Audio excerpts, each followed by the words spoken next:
ഒരു കൈയിൽ വീണ മറുകൈയിൽ പുസ്തകം. അതാണ് സരസ്വതി ദേവിയുടെ രൂപം.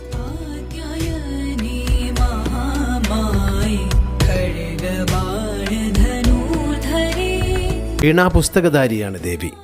കലയ്ക്കും വിദ്യയ്ക്കും തുല്യ പ്രാധാന്യം കൊടുക്കുന്നു. കലയ്ക്ക് ഏറ്റവും പ്രാധാന്യം ദേവിയുടെ അനുഗ്രഹമാണ്. നവരാത്രി ആഘോഷം മഹിഷാസുരവധവുമായി ബന്ധപ്പെട്ടതാണ്. ദേവി 9 രാത്രികൾ യുദ്ധം ചെയ്യുകയും 9 ആയുധങ്ങൾ ഉപയോഗിക്കുകയും ചെയ്തു.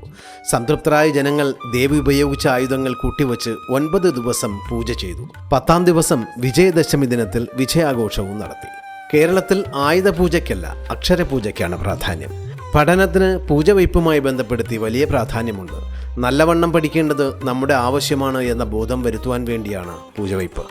പഴയകാലത്ത് താളിയോലകളായിരുന്നു പൂജയ്ക്ക് വെച്ചിരുന്നത്. പിന്നീട് അവ പാഠപുസ്തകങ്ങളായി മാറി.